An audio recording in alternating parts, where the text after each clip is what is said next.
Okay, we are back. I'm very excited to have here on the Goldstein on Gelt show Ted Alling, who is a serial entrepreneur. He's in fact a leading entrepreneur in the south of the United States, based in Chattanooga. He is the managing partner of the Lamppost Group. Ted, a real pleasure to have you here. Oh, Doug, I am totally pumped up to be on the show, and it is quite an honor to be talking with you today. All right, so welcome to Israel, as it were. So shed a little light, because you are the Lamppost Group. Give us a little light about the entrepreneurial spirit that you deal with every day. Okay, well, that'd be great. Well, I've kind of started a company with my two best friends from college about 11 years ago, and we've been real fortunate to be able to have grown it to about right under a $500 million company, and we've had no private equity or VC money. We've kind of organically grown the company. And from there, we've been real fortunate to start two other companies before starting Lamppost. And Lamppost is just a venture incubator. It's definitely very focused on disruptive tech, and we're into kind of helping to make our city here in Chattanooga just a great place to start a business. All right. Well, I do want to talk to you about disruptive technology, but not for another minute, because one of the big issues that we read about as far as the U.S. goes is that the regulatory environment in the U.S. is becoming, well, frankly, less and less friendly to small business and startups. What's your take on that? Yeah, it's definitely a huge hindrance. If you can believe this, Chattanooga, our local power board, we have the fastest internet in the country here in Chattanooga. No kidding. You can get a gigabit to your house, and actually my business partner was the first person to go ahead and sign up for it. And so Chattanooga, we kind of call ourselves the gig city, and it's been really neat to be able to kind of work with our local power board, and it's attracted a lot of entrepreneurs here. And unfortunately, we had a summer program where we brought in, I guess, 10 to 12 teams really from all over the world that wanted to come and play in our gig and, use the gig for, starting a new business. But unfortunately, a couple of these teams, wanted to kind of get a green card here or, kind of relocate to the United States. And they couldn't just because some of the immigration reform is so tough to, become a citizen here. But it's like, why would we not want these ultra bright entrepreneurs starting companies here with high tech growth and, a chance to really, make a big company in our country? So that's the sort of the big picture about having immigration. How about in terms of taxes or just regulation of smaller companies? Tennessee's a right-to-work state, so there's no income tax here. So we really are a huge advantage over a lot of other states in the United States. And so, it's not as big of issue for us, I don't believe, as some other states. But it definitely plays in the equation for coumpanies. All right. So how do you help entrepreneurs get started at the Lamppost Group? So we've kind of got a vision here. We probably get, I'd say, at least a dozen inquiries a week of companies wanting to come to the Lamppost Group. And something that we have and it's really kind of started with the foundation of me and my two partners, we are all about investing in teams. We don't really like solo entrepreneurs. We kind of like, you can't be good at everything. And so we are very heavy on people that come in with a team that have already built trust because, being an entrepreneur, there's a ton of, you're going to go a lot of different directions, and you have to have people that you can trust and can depend on. But we really like a team that has a good leader. We really believe leadership is everything, but you also have to have a really sound CTO or co-founder that has tech skills. Mm-hmm. Okay. We are talking with Ted Alling, who is a very, very impressive entrepreneur and really building up his own city, Chattanooga, Tennessee. Town to help in Tennessee, helping to get folks getting like my kids are already learning how to code, and they're 9 and 7, and so we're trying to push that at an early age because there's such a huge in America and it really, I guess, all over the world, there's such a shortage of computer programmers. Mm-hmm. And here's what's crazy. This summer, we had 2 kids, and I'm saying kids, they were 23, 24-year-old guys, get scooped up from Amazon in Seattle. And these guys got paid, I think, $125,000 plus like Amazon stock to leave Chattanooga to move to Seattle. And you're talking, that's 3,000 or 4,000 miles away. And they're recruiting in Tennessee to try to get talent.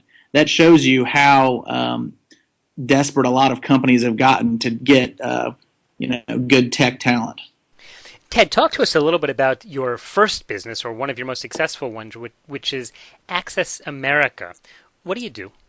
So Access America is a third-party logistics company. We kind of started it literally kind of in a closet, but we are the middleman between manufacturers and trucking companies. And so today we work with 40,000 trucking companies. And in the United States, if you can believe this, 80% of trucking companies have less than 20 trucks.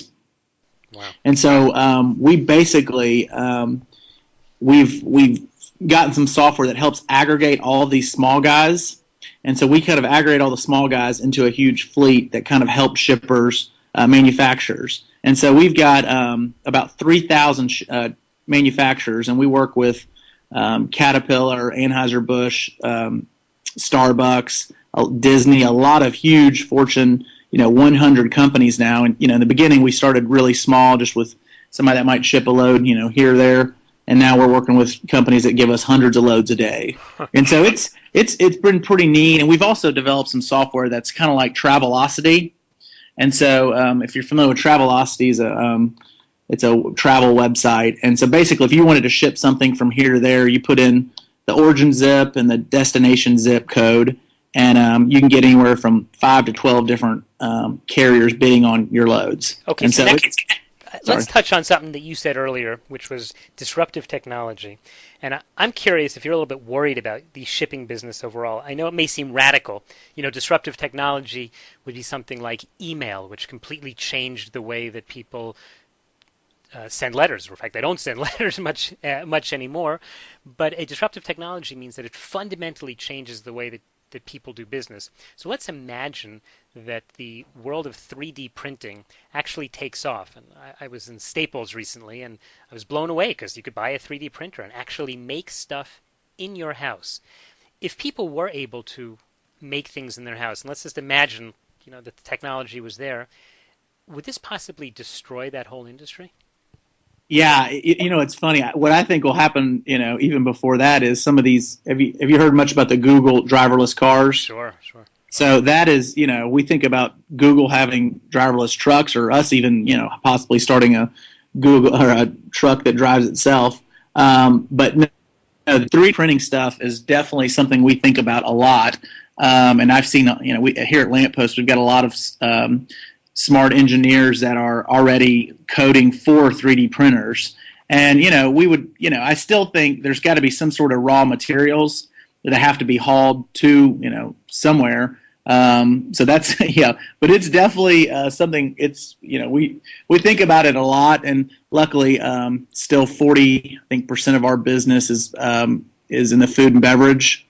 And so until we're printing like hamburgers, which which will probably happen at some point, we should be okay. All right, let's get back to some of the fundamentals. One of the things that you and I both have in common is that we are the sons of a doctor. Oh, that's right. Oh, cool. So, and we both ended up in business. Actually, we both became entrepreneurs. What was the wisdom you got from your dad? Well, that's neat to hear that your dad was a doctor too. My dad was an oral surgeon, and he's kind of my hero in life. But two things I think that have really stuck with me is one, the way my dad would treat another doctor, or somebody that could barely even pay a medical bill. He kind of treated everybody the same, and that really kind of resonates in all of our business, and especially maybe dealing with truck drivers or manufacturers who, these people have really tough jobs, and they just want a little bit of respect. And that's something my dad is, he can kind of do the same for anyone. But he also, probably much like your dad, he was always on call. I mean, if he was at a Little League baseball game or Christmas dinner or something and a patient needed him, he had to go in the hospital, he just took care of business. And so that's just the same mentality that I've kind of had, when my customers need something, I'm going to do whatever I can to make sure it happens for them. And so it's just a search of, a sense of urgency that I've kind of been instilled with both my parents. How about you? Yeah, I would say very much the same. Also, I found that it was always great because my father always found time for what was the important thing, I felt, which was the family. But all of the patients, we would, obviously confidentiality was huge, but we'd be walking down the street one day and someone would come running over to me, and she'd lift up her sleeve and say, "You see that?" Or her shirt and say, "Look at that." I'd say, "What?" She'll see that beautiful scar that your father left when he did surgery on me. They thought he was the greatest thing, and they really felt.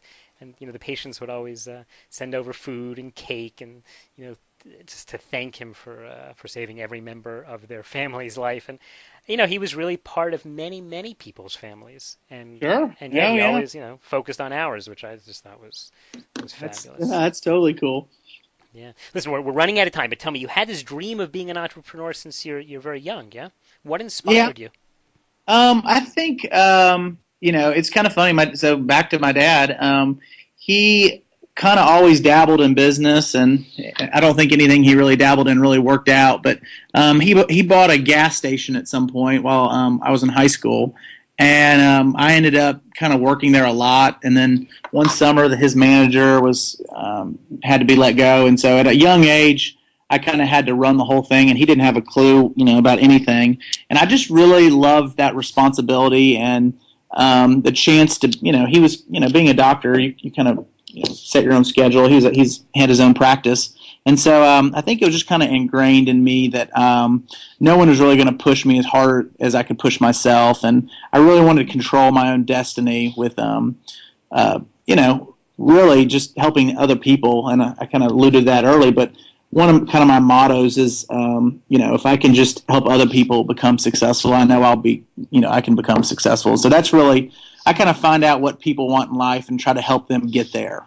That is a fabulous outlook on life, and I think that is what makes you successful. We've been talking to Ted Alling of the Lamppost Group and also of several other major companies. Ted, in the last few seconds, just tell us, how can people follow you and your work? That'd be great. Obviously, through Twitter is a great way.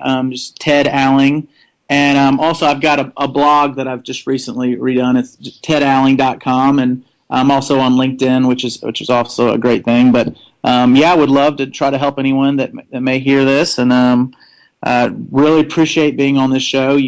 Sounds like you guys are doing some great things. I've read a lot about Startup Nation, and Israel's got so many great companies coming out of there, and the workforce there is just incredible. So, all right. Well, we hope to see you here soon. Then look forward to meeting hopefully in the next year. All right. Thanks so much for your time. Thank you. You've been listening to the Goldstein on Gelt show with money maven Doug Goldstein.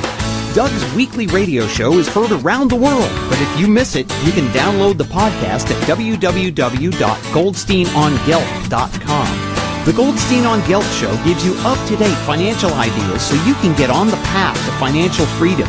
If you'd like your questions answered on the air or off, send Doug an email to doug@profile-financial.com. It's your money for your future, so join Doug every week to build your wealth on the Goldstein on Gelt show.